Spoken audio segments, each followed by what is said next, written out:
Hey everybody, welcome to the Blue Chip Podcast by fans for fans. This is your host Cody Potter. How we doing today? So we got some, Washington Commanders rookie mini camps and things like that we're going to go over. We got the schedule coming out in 3 days. There's plenty of football stuff, plenty of football news, football stuff coming out in the near future for everything. The practices and everything are going to be what they're going to be. I got a little bit of some college wide receiver positional breakdown. Not exactly done my preseason grading. Still a lot of positions to get to. Wide receiver I'm pretty much done with. Cornerback pretty easy. My cornerback grades, I'm always on top of those. Edge rusher, have those. Offensive line, I'm still working on. Quarterbacks, it's a preference thing, so I don't really necessarily think I have to hold myself to it. But the grades are going to be what they're going to be. As far as what I have right now, I like Sellers, I like Manning, I like Derek, I like Moore. There's Sam Levitt and guys like that I expect to have a really, really good chance to improve their stock. Then it's some of the returning guys and Chambliss and guys like that. So again, we'll get into that though. But rookie minicamp, we got the rookie numbers. I'm pretty sure. I think the free agency numbers are coming out today, so I might have some of those on my next show. As far as Odafe Owe, Caleb Chase on. We know he's not going to be 44 here. But I do got to say, I don't really get into numbers. I do like the fact that Sonny Styles picked number 52. I do kind of like that. I don't know why. Maybe it's because it's just never worked out here for somebody, and I just expected to for him. 14 was probably my favorite for Antonio Williams. I don't know why. I'm not even number guy, kind of like that, but I do like number 14 for him. And then 31 for Katron Allen right now. Again, all these numbers can change. Don't really hold anything into these numbers and things right now. I don't really hold anything that goes into rookie minicamp. It's you want to see them out there. You want to see them getting their head in the playbook. You want to see them moving around. You want to see explosive ability and things like that. But again, it's no pads. It's rookie camp. It's all rookies. It's undrafted invites and things like that. If anybody pans out, anybody looks good, great. But as far as when we get into actual mini camp and things like that, OTAs and training camp, that's when you're really, really going to want to see it start to come together for these guys. So just having these guys in the building, it's nice. Get them in the playbook, get them going. Have them working out together. Getting their feel around the building, the nuances. Getting communication with the coaches and things like that. It's nice. Are they going to be asking questions? Are they going to be hey coach, I really I'm looking at this or studying this, I'm in the playbook on this, and I got a question about this, and you're going to learn the type of player that you're going to be dealing with for the next 3 to 4 years as far as these rookies and things like that. So again, it's just nice to have them in the building, but as far as holding all of it together, it is what it is. And then sorry man, the pollen and stuff right now, it's crazy working outside and doing all the things I do. Sorry. Anyway, schedule release is Thursday. I'll definitely get you guys a pod for Thursday when the schedule comes out. But to more of what I do, we'll get into this right now. So I got some highlights that I'm just going to go. We're going to talk about a couple players. Got Cam Coleman right here, the wide receiver from Auburn that transferred over to Texas. I expect this dude to have a really, really, really good year. Probably going to be the number 2 wide receiver off the board, in my opinion. Doesn't necessarily mean it's going to be that, but that's kind of what I'm thinking as far as, my projection and things like that. He is going to be lining up with Ryan Wingo, the wide receiver out of Texas. I think he's going to have a bounce back year as well. But Cam Coleman's a guy that I really, really expect to have. I could have shown Jeremiah Smith. Jeremiah Smith is going to be a top 5 pick. I believe Jeremiah Smith could get injured and still be a top 5 pick. So that said, I don't. If the Commanders are picking top 5 next year, that would outside of a trade up, I think there's more concern for me than anything if that's the situation that's going to be playing out. Let's see. But yeah, Cam Coleman. I mean, there's going to be a lot of things coming together with this. With Cam Coleman, you got Arch Manning. Can the Texas offensive line protect Arch Manning better this year? I mean, they should. You look around their team; they have a lot of really really good players, man. And Texas, with the players that they do have on the offensive line, the grades that I'm giving them on the offensive line, I do think they underperformed a little bit last year. That said, that can't continue, man.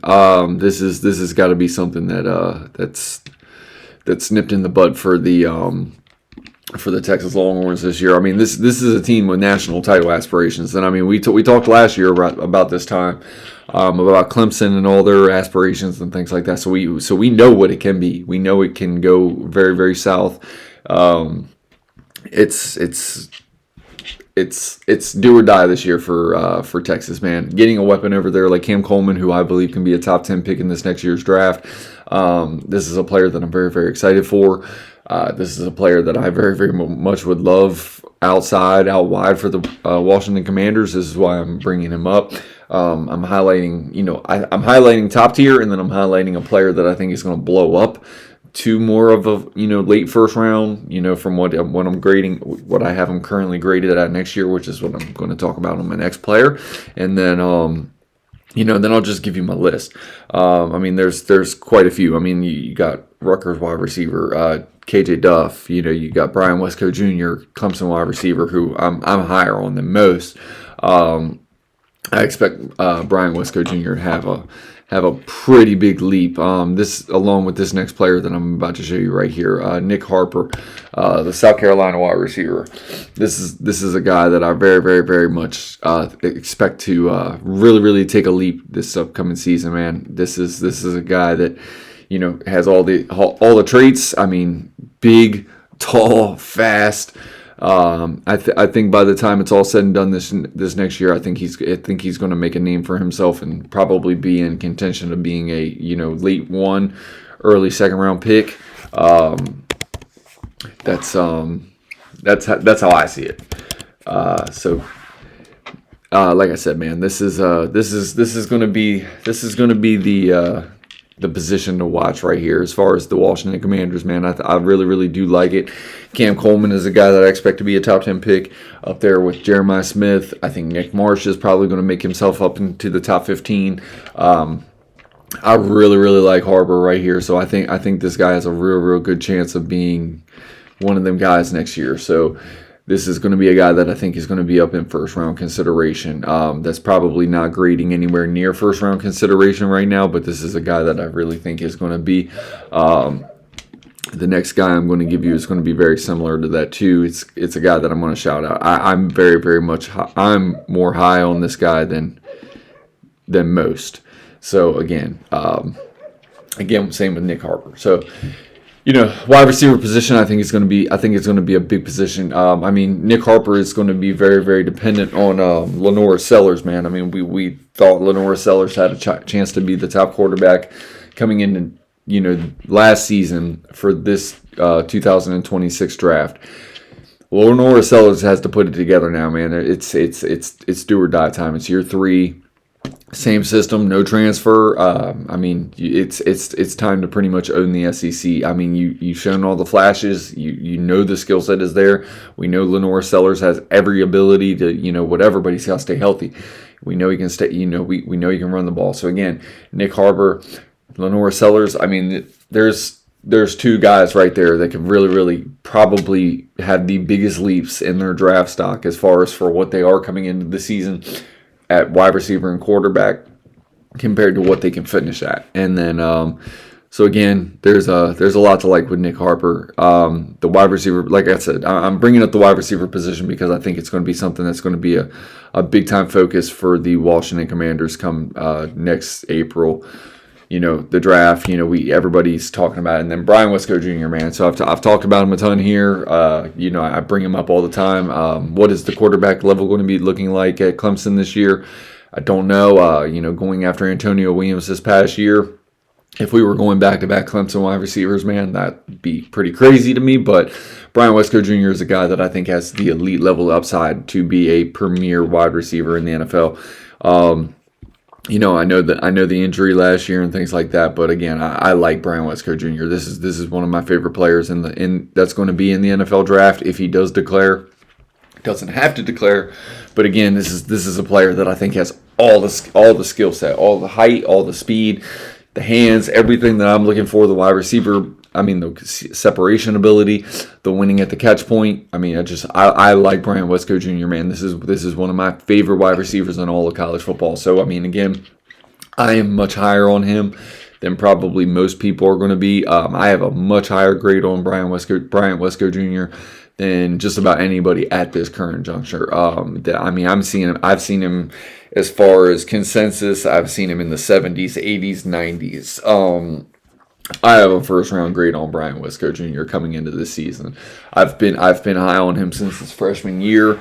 I know last year with the injuries and things like that, this is a dude for me, man. A guy that can get off jam. A guy that I've seen him beat Brandon Cisse. I've seen him beat the guys. I've seen him beat the dudes that Clemson has gone up against. Same thing with Antonio Williams, man. Guys that produce at Clemson. Especially with the level of quarterback play that we saw from Clemson last year. I think Brian Wesco Jr. has all the skill set and all the traits to be an elite wide receiver prospect, and I think this guy's going to go in round one. So again, man, just like I said, I wanted to get a quick little episode to you guys. Again, the schedule is going to be coming out this week. Just wanted to get into a couple wide receivers and things like that we're going to be talking about, highlighted across this college football year. We'll talk a ton about them. If you paid attention to last year, linebackers, edges, all the defensive players that we constantly talked about, I think the wide receiver position is going to be elite in next year's class. Brian Wesco Jr. is a guy that I think is going to be up there with the Cam Colemans and the Jeremiah Smiths when it's all said and done. Harbor's a guy that has all this physical skill sets. I think his blow up is more dependent on what Lenore Sellers is. As far as Brian Wesco Jr., I think his skill set is just there. Depending on, it doesn't even matter what the quarterback level of play is. If they can't get him the ball, it's not because he's not winning at the catch point and things like that. Nick Harbor, I think, is a guy that needs the quarterback play to excel above his draft stock beyond what it is, and I think Lenore Sellers gives him a real chance to get to that level. But we'll see, man, because, again, we talked about Clemson last year in the same position as Lenore Sellers. We talked about Cade Klubnik. I talked about Antonio Williams and all these guys last year. Cade Klubnik, it never clicked. I talked about Texas. I'm talking about Texas this year with Nick Marsh. I'm talking about with Cam Coleman and Trey Wingo. And then, same thing with last year with Clemson. We talked about all the defenders. We talked about all the offensive linemen. We talked about all the wide receivers, all the weapons, Avion Terrell, and we talked about that with Clemson last year. Texas is very much in that spot this year where they could completely let down. I don't think they will. I think Sarkisian is a really good coach. I think they're going to be ready. I think Manning is ready to take that leap. But it's got to happen, and just because he got the talent on the team doesn't mean it's all going to be there. So again, man, Brian Wesco Jr. is a guy that I would really love to get on the Washington Commanders, man. I'm watching this highlight behind me, and it's throwing me off everything I'm trying to say because I know college football is going to be a really, really, really wild landscape this year. I think Oregon's going to be in it. They have one of my favorite wide receivers in all of college football, even though he's not draft eligible next year, is DeCorian Moore. This dude's going to be like that. And then they do have another wide receiver there that is going to be draft eligible who got hurt last year, who I think is going to take the top off of defenses, man. I think the Oregon offense is going to be very, very explosive this year. Of course, that is all dependent on injuries, just like it is for every other team. But Oregon is going to have some dudes at this year in college football, man. But Texas, Oregon, we already know about the SEC. We know about all these teams. But I think those are two teams that are going to be very, very much in the college football playoff hunt. Ohio State, we already know that with Jeremiah Smith. Jeremiah Smith's going to have a lot to prove and things like that. But again, from the Blue Chip Podcast, wanted to get this to you before the schedule release and everything like that. We got like I said, we got rookie mini camps and things like that going on for the Washington Commanders. I'm going to get back into more of the college football players and, my grades and where they're going for, kind of locking it in for this upcoming season. It's going to be more college football basically from this point on. I mean, I will be getting the Commanders to you as we get back into training camp and OTAs.